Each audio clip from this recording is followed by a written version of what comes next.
قرآن مجید برہان رشید میں اللہ جل مجدہ الکریم نے فرمایا وَمَن يُطِعِ الرَّسُولَ فَقَدْ أَطَاعَ اللَّهَ، جس نے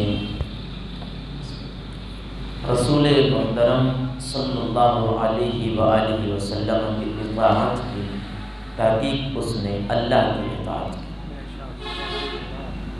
جو رسول کی فرما برداری کرتا ہے، اطاعت کرتا ہے، وہ اللہ کی اطاعت کرتا ہے، اللہ کی فرما برداری کرتا ہے۔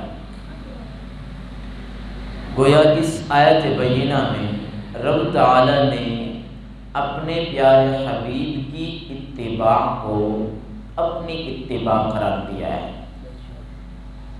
کہ رسول کی فرما برداری، رسول کے پیچھے چلنا، اس کے فرامین پر عمل پیرا ہونا، یوں سمجھو کہ یہ مجھ رب کے فرامین پر عمل پیرا ہونا ہے۔ رسول کی اطاعت اللہ کی اطاعت ہے، رسول کا فرما برداری کرنا گویا کہ رب کا کہنا ماننا ہے۔ اب ہمیں حکم ہے کہ تم نے رسول کی تابع داری کرنی ہے، اللہ کے رسول کا حکم ماننا ہے۔ تو کسی کا حکم ماننے کے لیے اگر سچی اس سے محبت ہے تو پھر حکم ماننا آسان ہو جاتا ہے۔ جس سے محبت ہوتی ہے اس کا دیا زہر بھی میٹھا لگتا ہے۔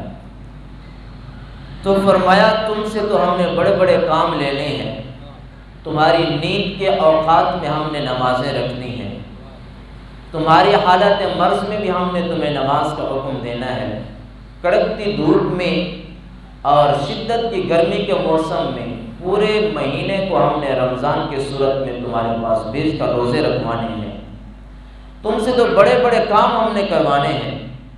جہاد کا حکم ہوگا تو اپنی جانوں کا نذرانہ پیش کرنا ہے تم نے، اور یہ سب کچھ ہے میرے محبوب کے فرمان کے مطابق، چونکہ میرے محبوب نے تمہیں ان چیزوں کا حکم دینا ہے، تم نے ان کی تابع داری کرنی ہے، اور انہی کی تابع داری میں مجھ رب کی تابع داری پوشیدہ ہے۔ تو جب اتنا بظاہر مشکل کام ہم نے تم سے کروانے ہیں اور تم نے میرے محبوب کے کہنے پر کرنے ہیں، تو پھر رب جانتا تھا کہ اگر کسی سے محبت ہو جائے تو پھر اس محبوب کا بتایا ہوا کام مشکل نہیں لگتا، آسان لگتا ہے۔ تو کیوں نہ ایسا کروں کہ جس کی تابع داری کو لازم قرار دیا ہے، جس کی فرما روائی کو میں نے لازم قرار دیا ہے، اور جس کے حکم ماننے کو لازم قرار دیا ہے، اس محبوب کو ایسا کیوں نہ سجا بنا سنوار کے بھیجوں کہ لوگوں کے دلوں میں ان کی محبت گھر کر جائے۔ محبوب حکم دے تو پھر بلا تأمل، بغیر سوچ و بچار کے ان کی محبت میں حضور کا کہنا مان جائے، اور حضور کی تابع داری کر گزرے۔ مشکل سے مشکل کام کا بھی حضور حکم دے تو وہ بھی ان کو مشکل نہ لگے، چونکہ محبوب ایسا ہو کہ جس کے ساتھ ہر ایک پیار کرنے والا ہو، تو پھر جب پیار ہو جائے گا، محبت ہو جائے گی، تو پھر ان کا کہنا ماننے کے اندر کسی قسم کی کوئی تدبر اور فکر کی ضرورت نہیں رہے گی۔ کہنا من ماننا ہے محبوب کا۔ اس کی ایکو ختم کریں، چینج ہو گیا ہے اسپیکر آپ کا۔ تو کہنا ماننا ہے ہم نے مدینے والے کریم محبوب مصطفیٰ کا، ان کے حکم کی تابع داری کرنی ہے، اور یہ ہوگا تب جب اس سے حقیقی پیار ہوگا، محبت ہوگی۔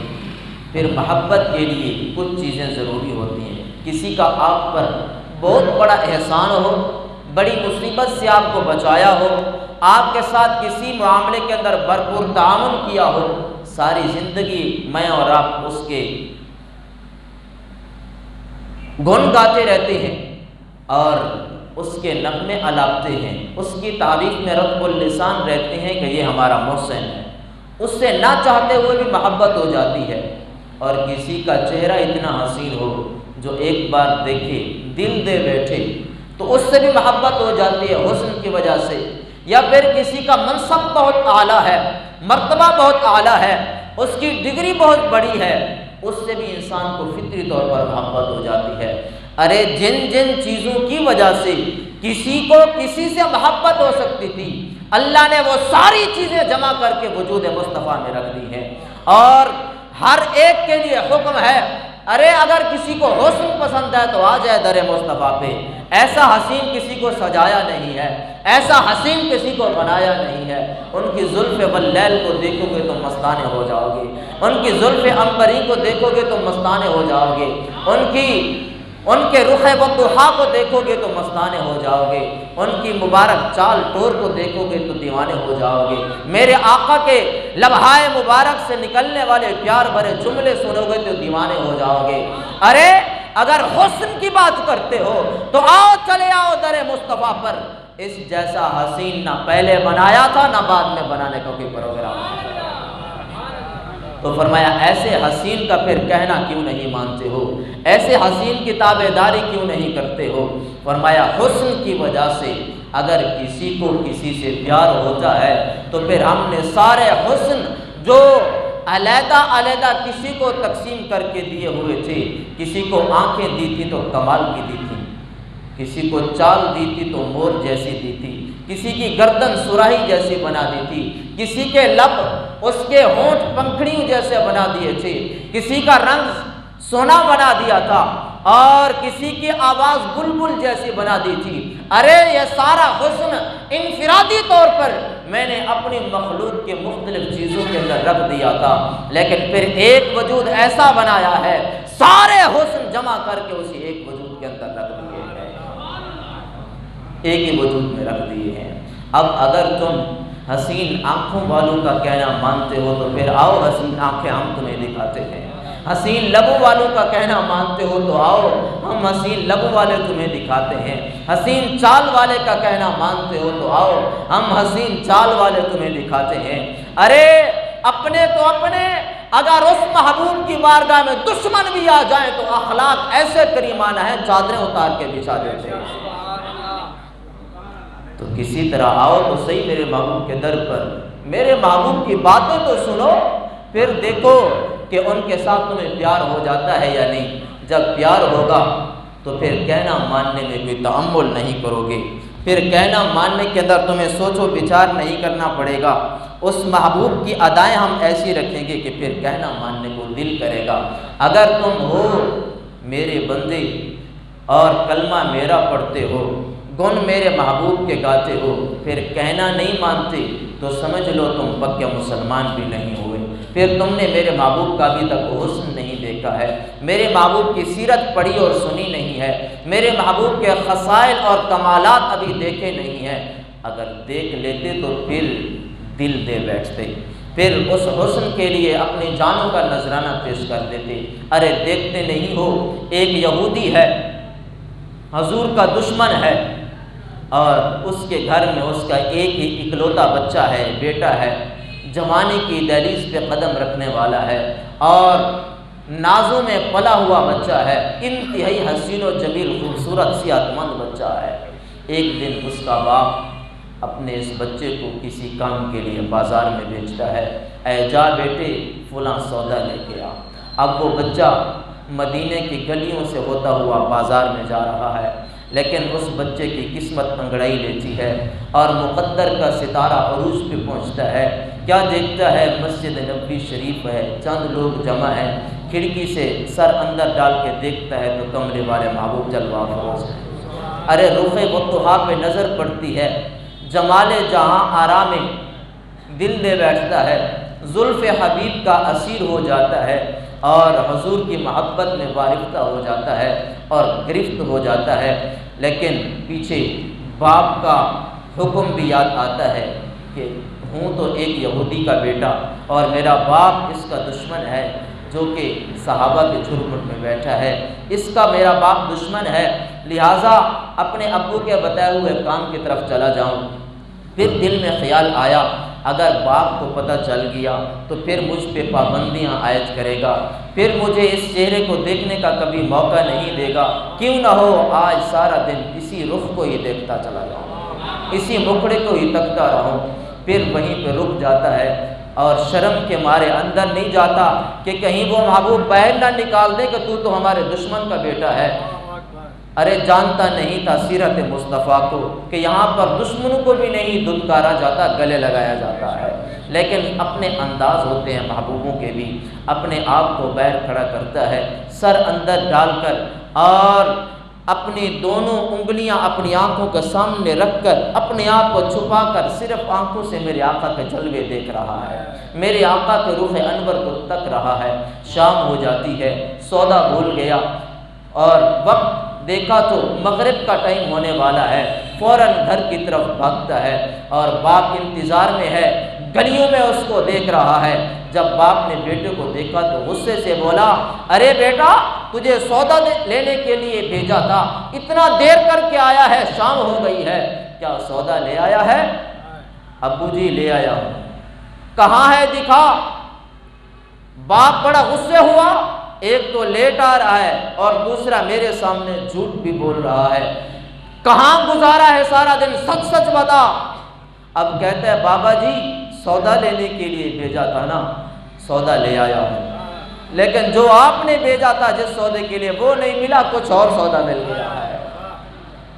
اور کہنے لگا بابا تو نے کچھ خریدنے کے لیے بھیجا تھا، میں تو خود بک کے آ گیا ہوں، میں تو خود بک کے آ گیا ہوں، خریدا کچھ نہیں، میں خود کسی کا ہو گیا ہوں، کسی کی خریداری میں آ گیا ہوں۔ اے بابا کیا پوچھتے ہو، آج تمہیں کیا بتاؤں، اگر بتاؤں تو جان کا خطرہ ہے۔ بابا نے کہا بیٹا چھوڑو یہ ساری باتیں، چلو گھر میں چلتا ہے، لیکن رخ انور مصطفیٰ صلی اللہ علیہ وسلم کے جلوے اس کی آنکھوں میں اب بھی موجود ہیں۔ گھر جاتا ہے، یاد آ رہی ہے میرے آقا کے رخ انور کی، اور گھر سوتا ہے تو سارا نقشہ وہی والا مسجد نبی والا سامنے ہے۔ اب کیا کرتا ہے، منہ پہ رضائی لیتا ہے، رونا شروع کر دیتا ہے، آنکھوں سے آنسو کی جھڑی لگی ہوئی ہے اور ٹپ ٹپ آنسو نکل رہے ہیں۔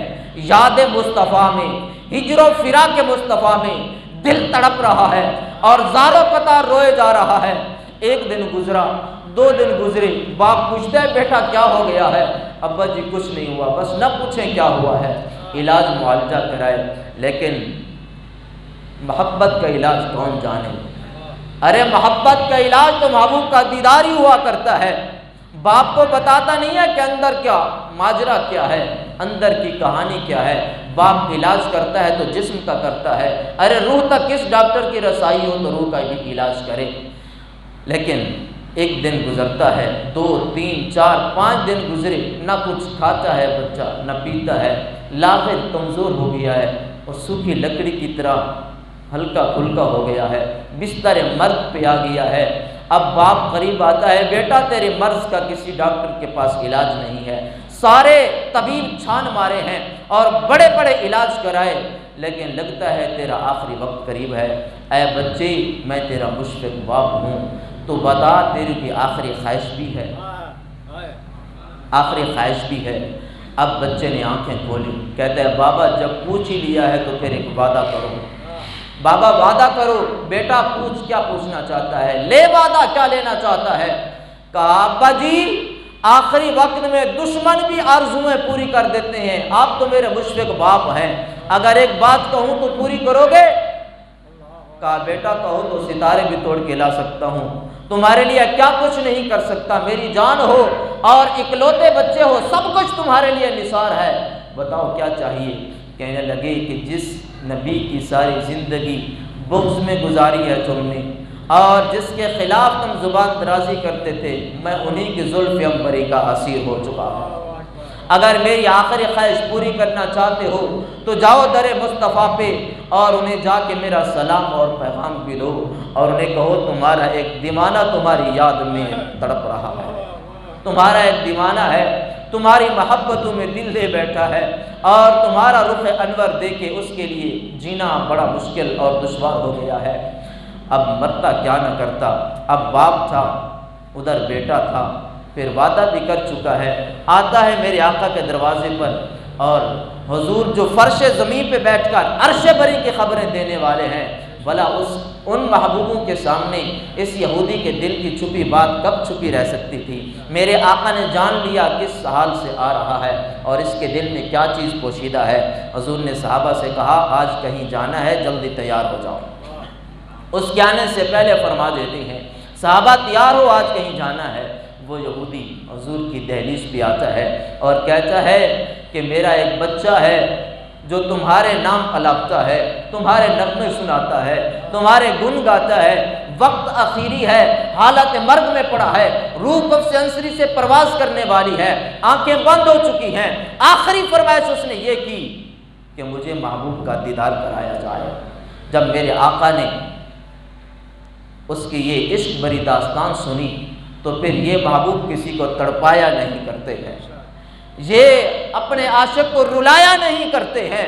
ارے یہی تو سچی محبت ہے کہ اس محبت کے اندر کوئی بے وفائی کا شبہ نہیں ہے، اس محبت کے اندر کوئی فنا نہیں ہے، وفا ہی وفا ہے، بقا ہی بقا ہے۔ میرے آقا کی بارگاہ میں جب وہ باپ کہتا ہے، میرے آقا کہتے ہیں ابو بکر چلو، اے عمر چلو، اے عثمان چلو، اے علی چلو، اے بلال اٹھو چلو، اس یہودی کے گھر میں ہمارا ایک مستانہ ہماری انتظار میں ہے۔ میرے آقا اس کے گھر میں آتے ہیں۔ اب جب اس کے قریب آتے ہیں تو کیا دیکھتے ہیں؟ اس کی آنکھیں بند ہیں۔ میرے آقا اس کی پیشانی پر اپنا ید اللہ کی شان والا ہاتھ مبارک رکھ دیتے ہیں۔ ارے کیا شان ہے میرے آقا کے ہاتھ کی! اگر یہ ہاتھ صحابہ کے ہاتھ کے اوپر ہوتا ہے، رب کہتا ہے ید اللہ فوق ایدیہم، اے محبوب دکھنے میں تمہارا ہاتھ ہے، حقیقت میں رب کا ہاتھ ہے۔ تبارک الذی بیدہ الملک، وہ ہاتھ جس میں رب کائنات نے ساری کائنات کی بادشاہیاں رکھ دی ہیں، سارے معاملات کے اختیار کے ساتھ میں رکھ دیے ہیں۔ وہ سارا ہاتھ نہیں، اس ہاتھ کی ایک انگلی نہیں، انگلی کا ایک پورا نہیں، اس انگلی کا صرف اشارہ بھی ہو جائے آسمانوں کا چاند اپنا سینہ چیر کر در مصطفیٰ پہ حاضر ہو جاتا ہے۔ آج وہ سارا ہاتھ اس یہودی کے بچے کے ماتھے پر ہے۔ اب اس کی گویا جاتی ہوئی روح واپس پلٹ آتی ہے، آنکھیں کھولتا ہے، کیا دیکھتا ہے؟ محبوب سامنے جلوہ افروز ہے۔ ارے جو اٹھ نہیں سکتا تھا، چل پھر نہیں سکتا تھا، بستر چھوڑتا ہے، میرے آقا کے قدموں کے بوسے لینے لگ جاتا ہے، حضور کا دیدار کرتا ہے۔ ابھی تک کلمہ نہیں پڑھا، ابھی تک دامن محبوب کے ساتھ مسلمان ہو کر وابستہ نہیں ہوا ہے، ارے ابھی تک یہودی تھا، لیکن میرے آقا کا دیدار کیا۔ پھر یہ محبوب ہیں جو ان سے سچا پیار کرے، پھر اس کے ساتھ وفائیں بھی نبھاتے ہیں۔ میرے آقا نے فوراً اسے تبلیغ دین کی، تبلیغ اسلام کی، اور اسے فرمایا کہ اے بچے پڑھ لا الہ الا اللہ محمد رسول اللہ، میری ذات پر ایمان لے آ۔ اب چونکہ بچہ تھا اپنے باپ کی طرف دیکھتا ہے، باپ بھی سمجھ گیا کہ ان کو دل دے بیٹھا ہے، تو باپ کہنے لگا اے میرے بیٹے ابو القاسم اپنے محبوب کی اطاعت کیجیے، جیسے محبوب کہتے ہیں کر لیجیے۔ ادھر سے اس بچے نے پڑھا اشہد ان لا الہ الا اللہ واشہد انک محمد عبدہ ورسولہ، میں دل و جان سے گواہی دیتا ہوں اللہ کے علاوہ کوئی معبود نہیں، اور آپ اللہ کے سچے نبی بھی ہو، سچے رسول بھی ہو۔ کلمہ پڑھتا ہے، ایک لمحے حضور کا دیدار کیا، ایمان کی حالت میں میرے آقا کا رخ انور دیکھا، کلمہ پڑھنے کے فوراً بعد اس کی روح قفس انصری سے پرواز کر جاتی ہے، روح قفس انصری سے پرواز کر جاتی ہے، وصال ہو گیا۔ اب قربان جائیے اس کی قسمت پہ، میرے آقا اس کا سر اٹھاتے ہیں، اپنی گودی میں لے لیتے ہیں، پیار بھی فرما رہے ہیں اور صحابہ کو فرما رہے ہیں ان اللہ انقذہ من النار، اے صحابہ اس خوش بخت کو رب نے میری برکت سے جہنم سے آزاد فرما دیا ہے۔ اب وہ یہودی کہتا ہے کہ اب یہ ہمارا نہیں تمہارا ہے، لے جاؤ، تمہارا ہے لے جاؤ۔ میرے آقا کہتے ہیں کہ اب چار پائی اس کی اٹھاؤ، ابو بکر تم کندھا دو، اے عمر ایک پائے کو تم کندھا دو، عثمان و علی ایک ایک پائے کو تم کندھا دو، اے بلال تم بھی اس کی لاش کے پیچھے پیچھے چلو۔ ارے کتنا مقدر والا ہے وہ شخص، آگے آگے مصطفیٰ ہیں، پیچھے اس کی چار پائی کو لے کے صحابہ آ رہے ہیں۔ ارے آج ہمارا جنازہ اگر کوئی ہمارے امام صاحب پڑھا دیں، اگر ہمارے کہ علامہ مفتی صاحب ہمارے مرشد پڑھا دیں تو ہمارے لیے بڑی فخر کی بات ہوتی ہے. اگر ہمارے مرشد ہمارے جنازے کو کندھا دے دے بڑے فخر کی بات ہوتی ہے. لیکن قربان جاؤں اے صحابی رسول تیرے مقدروں پہ، آج تیرا جنازہ کائنات کی معروف شخصیات اٹھا کے لے جا رہی ہیں. تیرا جنازہ افضل البشر بعد الانبیاء کی شان رکھنے والے ابو بکر، عمر، عثمان و علی لے کے جا رہے ہیں. تیرے مقدر پہ میں کیوں نہ قربان جاؤں. ارے یہ جنازہ جا رہا ہے. میرے آقا مسجد نبوی شریف کے ساتھ تشریف لے جاتے ہیں. صحابہ میں اعلان ہوتا ہے ارے مدینے کی گلیاں چھوڑو، کام کاج چھوڑو، عاشق مصطفیٰ کے جنازے میں شامل ہو جاؤ. صحابہ صفیں باندھتے ہیں. میرے آقا خود امامت فرماتے ہیں. ارے جب محبوب نے فرمایا ہوگا اے اللہ اس کی بخشش فرما دے، اس وقت رب کی رحمت کو بھی کیسا جوش آیا ہوگا. کیا اس کے بخشش کے اندر کوئی ڈھیل ہو سکتی ہے؟ کوئی رکاوٹ ہو سکتی ہے؟ کوئی تاخیر ہو سکتی ہے؟ میرے آقا کے لمحہ مقدس سے جملے نکلے، ادھر سے مقبولیت کے دروازے کھل جاتے ہیں. ارے کلمہ پڑھ کے مسلمان ہوا تھا. یہاں رک کے ایک بات کہنا چاہتا ہوں. اس نے کتنا دیر حضور کا دیدار کیا؟ صرف کلمہ پڑھا، حضور کا دیدار کیا اور جہان سے پردہ پوشی فرما گیا. صحابی رسول ہونے کا لقب ملا. کتنا دیر دیکھا ہے؟ ایک نماز بھی نہیں پڑھی، ایک روزہ بھی نہیں رکھا، صدقات و خیرات بھی نہیں دیے، اور حج بھی نہیں کیا، زکوٰۃ بھی نہیں دی. بظاہر کوئی دوسرا عمل نہیں ہے. اگر ہے تو صرف یہی ایمان کی حالت میں رخ مدحا کو تکا ہے، رخ مصطفیٰ کو دیکھا ہے. ایک لمحے حضور کا دیدار کیا، دوسرے لمحے قاصد اجل کو لبیک کہتے ہوئے اپنی روح مالک حقیقی کے سپرد کر دی. لیکن پھر آ جائیے، ایک وہ شخص ہے جس کو اللہ نے 70 سال زندگی دی، ساری زندگی اللہ اللہ کرتا رہا اور مجاہدات کیے اور بہت ہی محنتیں کی دین کے معاملے کے اندر، جہاد میں حصہ میں آیا، سارا مال راہ اللہ قربان کر دیا. ارے امام اعظم کا تقویٰ دیکھیے اور امام المجاہدین کا تقویٰ دیکھیے، غوث اعظم کا تقویٰ دیکھیے اور مجتہدین کے عبادات اور ریاضات کو دیکھیے. ساری زندگی انہوں نے دنیا سے تعلق کو توڑا، اپنا ناطہ صرف رب سے جوڑا ہے. لیکن قیامت تک آنے والے تمام مجاہدین، تمام اولیاء، تمام علماء، تمام صلحاء ان کی ساری زندگی کی محنت شامل کر لیں، اس صحابی رسول کے مقام و مرتبہ تک نہیں پہنچ سکتی ہے جس نے ایک لمحہ دیدار کیا اور کلمہ پڑھ کے اپنی روح مالک حقیقی کے سپرد کر دی ہے، جس کے نامہ اعمال کے اندر کوئی نمازیں نہیں، روزہ نہیں، زکوٰۃ نہیں، حج نہیں، صرف ہے تو حضور کی محبت میں تکا ہوا حضور ہی کا چہرہ ہے. اس کا اتنا ثواب بڑھ گیا کہ اس کے ثواب تک کائنات کو کوئی غوث قطب ابدال بھی نہیں پہنچ سکتا ہے. یہ ہے صحابہ مصطفیٰ کی شان. اور صحابی کہتے کس کو ہیں؟ مر رآ رسول اللہ صلی اللہ علیہ وسلم بحالت الایمان، کہ جس نے رسول اللہ صلی اللہ علیہ وسلم کو ایمان کی حالت میں دیکھا ہو. ارے یہ ہے عشق مصطفیٰ. میرے آقا کے ساتھ جس نے ٹوٹ کے پیار کیا ہے، پھر اگرچہ یہودی کا بچہ تھا، یہودی کے گھر میں پلا بسا، پھر بھی حضور نے اپنی محبتوں کا ایسا صلہ عطا فرمایا. جنازے کو کندھا بھی صحابہ سے دلوایا، جنازہ بھی خود پڑھایا اور دفن بھی خود فرمایا اور جنت میں پہنچنے کی ضمانت بھی خود عطا فرما دی ہے. ارے میرے محبوب سے بھی سچا پیار کرے تو صحیح. ہم تو ان محبوبوں کے چکروں میں پھنس گئے جن میں بے وفائیاں کوٹ کوٹ کے بھری ہیں. اور یہ حسن ہے ہی کیا دنیا کا. اگر کسی حسین سے پیار آ جاتا ہے تمہیں تو پھر کہیں در در نہ بھٹکو، در مصطفیٰ پہ چلے جاؤ. تمہیں آنکھیں حسین پسند ہیں تو ان کی دیکھو. اگر تمہیں لب حسین پسند ہے تو گلاب کی پنکھڑیوں سے بڑھ کر ان کے لب ہائے مقدس ہیں. اگر نرم و ملائم ہاتھ پسند ہیں کسی کے تو میرے محبوب کے ریشم جیسے ہاتھوں سے بڑھ کے کس کے نرم ہو سکتے ہیں. اگر کسی کی چال پسند ہے تو پھر میرے آقا چلتے زمین پر ہیں، آپ کے قدموں کی آہٹ عرش بری پہ سنائی دیتی ہے. تو اس شان والے حبیب کے ساتھ سچا پیار نبھاؤ جن میں بے وفائی نہیں ہے. ارے ان سے پیار کیے بغیر ہمارے پاس چارہ ہی کوئی نہیں ہے. پھر ان کو کیوں نہ دل دے بیٹھے؟ میرے آقا کی ابھی ولادت بھی نہیں ہوئی، ابھی آپ نے دنیا میں قدم رنجا بھی نہیں فرمایا ہے، حضور سے عشق کی داستانیں پہلے شروع ہو چکی ہیں۔ ارے نہیں سنتے؟ حضرت آدم علیہ السلام کو جب رب نے تخلیق فرمایا، پھر فرشتوں کو حکم دیا اسجدوا لآدم، میرے آدم کو سجدہ کرو، سارے فرشتے سجدے میں جھک گئے۔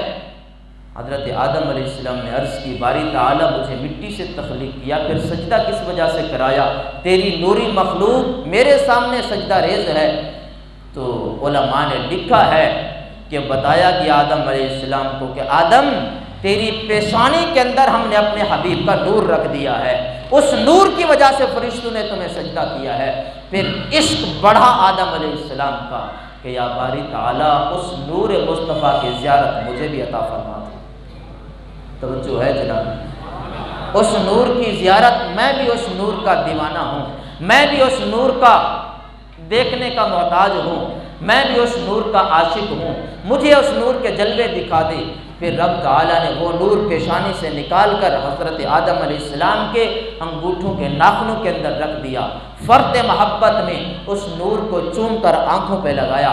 کل ہمارے باپ حضرت آدم علیہ السلام نے نور مصطفیٰ کو دیکھ کر آنکھوں پہ لگایا ہے چوم کے، آج ان کی حقیقی اولاد، ان کی صحیح اولاد، ان کی حلالی اولاد آج اپنے باپ کی سنت کو زندہ کرتے ہوئے آج بھی نام مصطفیٰ پہ انگوٹھوں کے ناخن چوم کے آنکھوں پہ لگاتی ہے۔ الحمدللہ ہم اپنے والد کی حلالی اولاد ہیں، سچی اولاد ہیں، اور جو یہ کام نہیں کرتے سمجھے وہ آدم علیہ السلام کے طریقے کو چھوڑ چکے ہیں۔ صرف بات اتنا تک ہی نہیں، میرے آقا علیہ السلام ایک بار مسجد نبوی میں تشریف لاتے ہیں، ادھر سے حضرت بلال مؤذن رسول خادم رسول صلی اللہ علیہ وسلم، یہ بھی عشق کی ایک عجیب داستان سے گزر کے آئے ہیں، ان کا بھی ایک عجیب واقعہ ہے۔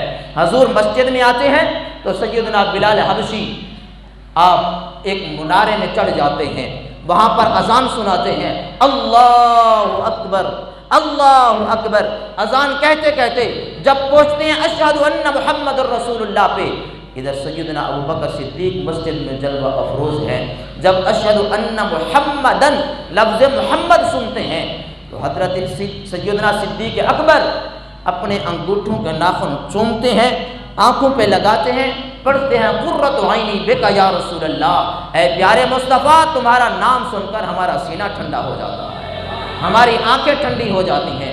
اب یہ عمل سنیے گا، عقیدے کی بات کرنے والا ہوں اور اس کا حوالہ بھی میں یہی پہ رک کے دیتا چلوں۔ تفسیر جلالین شریف، امام جلال الدین سیوطی رحمۃ اللہ تعالی علیہ اور ایک اور نام کے جلال الدین، ان دو جلال الدین نے مل کر ایک تفسیر لکھی عربی زبان کے اندر جس کا نام ہے تفسیر جلالین شریف۔ اس کے اندر جہاں پر یہ آیت بینہ ہے ان اللہ و ملائکتہ یصلون علی النبی یا ایھا الذین آمنوا صلوا علیہ وسلموا تسلیما، اس آیت کے تحت ایک حاشیہ لگا ہے عربی زبان کے اندر، اس حاشیہ کے اندر محشی نے یہ حدیث پاک نقل فرمائی ہے۔ کہتے ہیں کہ حضور نبی پاک صلی اللہ علیہ وسلم نے جب حضرت ابوبکر صدیق کا یہ عمل دیکھا کہ اذان کے اندر انہوں نے میرا نام سنا اور میرے نام پر انہوں نے اپنے انگوٹھوں کے ناخن چومے، پھر آنکھوں پہ لگایا، پھر قرۃ عینی بک یا رسول اللہ پڑھا، ساتھ صلی اللہ علیہ یا رسول اللہ پڑھا۔ اب سنیے میرے آقا نے کیا فرمایا، فرمایا ابوبکر سنو، تم نے میری محبت میں سب کچھ کیا ہے، تو جو شخص بھی قیامت تک تمہاری سنت پہ عمل کرتا رہے گا، اے ابوبکر تیرے اس طریقے پہ عمل کرے گا، لم یہم ابدا، ثواب تو اللہ تعالیٰ فرمائے گا ہی فرمائے گا، ایک اس کو طبی فائدہ یہ بھی ہوگا کہ میرے نام کو چومنے کی برکت سے زندگی بھر کبھی آنکھیں نہیں دکھے گی، اندھا نہیں ہوگا۔ ارے میرے آقا نے بہت بڑا مسئلہ حل کر دیا ہے۔ ہمارا تو یقین ہے کہ حضور کا نام چومنے میں ثواب بھی ہے، آنکھوں کی حفاظت بھی ہے، لیکن جن کا ثواب کے ساتھ کوئی حصہ نہیں ہے، جو اس کو حرام و ناجائز کہتے ہیں کہ تم انگوٹھے چومتے ہو، انہیں کہو خدا تمہیں عقل دے، ثواب تو تمہارے حصے میں ہے ہی نہیں، محبت کا تو تم قریب ہی نہیں بھٹکے ہو، اور وہ بھی محبوب کی محبت، تو کم از کم اتنا کے لیے تو چوم لو کہ آنکھیں تو تمہاری بچ جائیں، وہ اندھے تو نہ ہو، اندھے ہونے سے بچنے کے لیے تو کم از کم چوم لو، چونکہ حضور فرماتے ہیں لم یہم ابدا، فرمایا کبھی بھی میرا نام چومنے والا اندھا نہیں ہوگا۔ ہم ثواب بھی لیتے ہیں، آنکھوں کی حفاظت بھی کرتے ہیں، اور یہ نسخہ ہے، زندگی بھر نام محمد چومتے رہو، آنکھیں کبھی نہیں دکھیں گی انشاءاللہ۔ تو بات کر رہا تھا نام محمد کی، تو حضور کے ساتھ پیار آج سے نہیں چلا آ رہا۔ ہمارے باپ سید البشر اور اول البشر حضرت آدم علیہ السلام نے بھی حضور سے پیار کیا ہے، اور میرے آقا علیہ السلام دنیا میں تشریف لاتے ہیں، آپ کی ولادت باسعادت ہوتی ہے، حوران جنت بھی رب کی بارگاہ میں کہتی ہیں اے باری تعالیٰ تو نے ہمیں ایسا حسن عطا فرمایا ہے، اگر ہمارے سروں پہ موجود دوپٹہ یہ بھی اگر دنیا میں ظاہر ہو جائے تو سورج کی روشنی کو چھپا دے، دوپٹے کی روشنی زیادہ ہو جائے، تو نے ہمیں اتنا مٹھاس عطا فرمایا ہے۔ حدیث پاک میں ہے کہ اگر جنت کی حور اپنا لعاب دہن، اپنا تھوک سمندر کے کھارے پانی میں ڈال دے تو اس ایک حور کے تھوڑے سے لعاب کی وجہ سے سارا کھارا سمندر میٹھا ہو جائے۔ یہ حسن ہے اس حور کا، یہ مٹھاس ہے ان کی، لیکن وہ حوران بہشت اللہ کی بارگاہ میں عرض کرتی ہیں اے پیارے اللہ، جس محبوب کی برکت سے تو نے ہمیں سجایا، ہمیں سنوارا، ہمیں حسن کی خیرات عطا فرمائی ہے، آج وہ کامل حسن رکھنے والا محبوب دنیا میں جلوہ گر ہو رہا ہے، اے اللہ کرم فرما، اس محبوب کے دیدار کے لیے ہمیں اجازت بھی عطا فرما دے۔ حوران بہشت کو چھوڑ کر نبی پاک صلی اللہ علیہ وسلم کے در دولت پہ حاضر ہوتی ہیں اور حضور کا رخ تکتی ہیں۔